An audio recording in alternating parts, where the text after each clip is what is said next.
और QR code से भी हम कर सकते हैं, और या हम जो है इसका ग्रिड आईडी, टेस्ट आईडी से भी डाल के उसको निकाल सकते हैं। ठीक है सर। उसके बाद उस सॉइल को लेते हैं।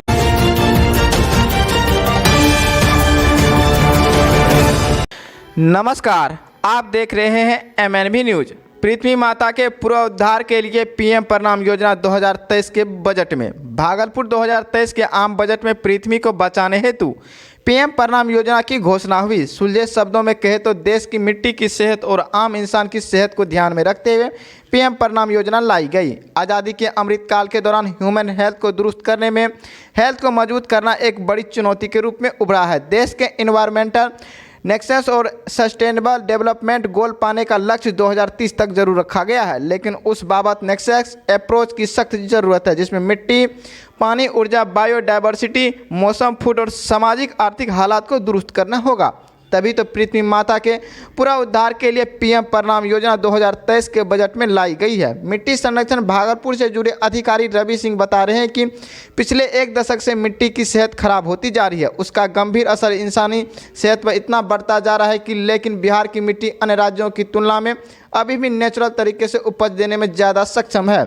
बिहार कृषि विश्वविद्यालय सबौर भागलपुर के सीनियर मृदा वैज्ञानिक डॉक्टर विपिन बिहारी मिश्र जी सरकार से नेक्सस अप्रोच और सॉइल लैंड एबिनेशन पर फोकस करने की बात कर रहे हैं। अलग बात यह है कि PM प्रणाम योजना के तहत खेती में रासायनिक खाद के संतुलित प्रयोग और उसकी जगह वैकल्पिक उर्वरक यानी जैविक खाद के इस्तेमाल को बढ़ाने पर जोर दिया जाना तय हुआ है, ताकि मिट्टी की उपज क्षमता बढ़ाई जा सके। आखिर में एक बात रामायण की पंक्ति से जोड़कर कहना चाहूँगा कि क्षिति जल पावक गगन समीरा पंचल रचि अधम शरीरा। मतलब साफ है कि आज़ादी के अमृतकाल में अमृतपान के लिए मिट्टी की सेहत को दुरुस्त करने में कृषि वैज्ञानिक के अलावा आपकी भी भूमिका होनी चाहिए, ताकि जलवायु परिवर्तन के गंभीर परिणाम से बचा जा सके। भागलपुर से विभूति सिंह की खास रिपोर्ट। कुछ उसमें अभी तक थोड़ा बहुत डिटोरिएट किया है। कारण उसका है कि जैविक खाद का प्रयोग बिल्कुल बंद हो गया है या कम हो गया है। यही डिटोरिएशन का कारण मात्र यही है। और जैसे जैसे उसमें अगर हम वृद्धि करना चाहेंगे तो जैविक खाद का प्रयोग, जैसे वर्मी कंपोस्ट हो गया, गोबर की खाद है, सड़ी गली पत्ती वगैरह, ये सब बना करके हम देंगे तो उससे चुनौती कितनी बड़ी है बिहार सरकार कहें या वैज्ञानिकों के लिए कहें या देश के लिए कहें? यहाँ चुनौती तो बड़ी है। और अगर इस चुनौती को एक्सेप्ट नहीं करेंगे तो इस सॉइल हेल्थ की डिटोरिएशन की वजह से ह्यूमन हेल्थ क्या असर पड़ेगा? ह्यूमन हेल्थ पर असर पड़ता है, चूंकि जैविक ये जो हम लोग उर्वरक दे रहे हैं, फर्टिलाइजर का प्रयोग कर रहे हैं, और उस प्रयोग से उस फसल जो उत्पादन होता है उसको हम लोग ग्रहण करते हैं, और उससे हमारे स्वास्थ्य पर भी चूंकि जो कमियां हैं, जो उससे इंसेक्टिसाइड, पेस्टिसाइड का असर, फर्टिलाइजर का असर हमारे शरीर में जाता है, और इससे हमको तरह तरह की बीमारियां हो रही है। तो PM प्रणाम योजना अगर है, जैसे कहावत है ना, क्षिति जल पावक गगन समीरा जी, ये तो है कि किसी को कुछ हो गया तो भाई शांत रहो, ये तो प्रकृति का नियम है, लेकिन बताया तो इसीलिए गया था।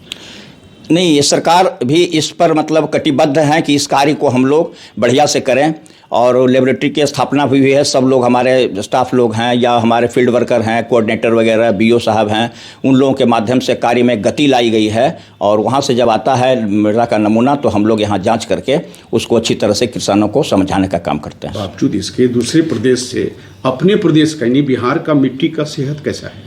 नहीं, ठीक है, उसकी अपेक्षा ठीक है अभी। तो ऐसा है कि अभी जो हमारा फ़िलहाल जो UN का जो ये है, उस आधार पर पूरे वर्ल्ड में ये चल रहा है। तो सस्टेनेबल गोल जो है, डेवलपमेंट गोल, तो वो जो है कई एक आस्पेक्ट पर है। एक इन्वायरमेंट के आस्पेक्ट में, जिसमें हमारा डायरेक्ट हेल्थ आता है, हमारा ये सोशियो इकोनॉमिक कंडीशन आता है, लाइवलीहुड आता है, तो हम कैसे उसको सस्टेन करें, टिकाऊ रखें। तो टिकाऊ रखने में हेल्थ सबसे बड़ा ये है। तो हेल्थ के लिए जो है सबसे पहले हमारा सॉइल पर हमको कंसंट्रेट करना पड़ेगा। सबका जो है सॉइल को एक नेक्सस का हम नेक्सस पर यूज़ करते हैं। एक टर्म आया है नेक्सस, आजकल नेक्सस चल रहा है पूरी दुनिया में। तो इन्वायरमेंटल नेक्सस जो है उसमें आता है सॉइल आता है। सॉइल जो है वो क्या कहते हैं, नेक्सस टूल कहलाता है। मतलब जितने भी नेक्सस में आते हैं, कई एक 10 12 2 4 5 10 जो है, वो सारे का ये जो है ना रूट को जो है वो सॉइल है। तो हम सॉइल्स को इग्नोर नहीं कर सकते हैं। सॉयल पर हमको जाना ही पड़ेगा, लेकिन सॉयल का जो अभी जो नेक्सस के टर्म में या सस्टेनेबल डेवलपमेंट गोल जो यूएन का है उसके सब में काफ़ी उसमें सीरियसली देखना पड़ेगा। और हमारे पास हमारे लोगों ने, हमारे वैज्ञानिकों ने इंडिया में बहुत अच्छे अच्छे काम किए, लेकिन दुर्भाग्य है कि वो सारे काम जो है धरातल पर नहीं हैं। जैसे एक बहुत इम्पॉर्टेंट काम है हमारे साइंटिस्ट ने किया है, soil land evaluation. Land evaluation पर दिखावे के लिए होता है, या रिमोट सेंसिंग ये करके फोटोग्राफ रिसर्च पेपर छापने में बहुत लोग बहादुर हैं, लेकिन ग्राउंड पर धरातल पर काम कुछ नहीं होता है। जो है भी वो नगण्य है, वो रिसर्च पेपर में है या कहीं उसका रिकॉग्निशन सरकार भी नहीं कर पा रही है। मैं स्वयं उसका आदमी हूँ, लैंड एवेल्यूएशन का आदमी हूँ, लैंड यूज प्लानिंग का आदमी हूँ। सबौर में भी बहुत सारा काम हुआ था, लेकिन बिल्कुल वो काम आजकल तो कोई काम कहीं इधर है नहीं। आखिर ये पीएम प्रणाम योजना सक्सेस होगा? सक्सेस तभी होगा जबकि land use planning, land evaluation, soil evaluation को हम अंडरटेक करेंगे।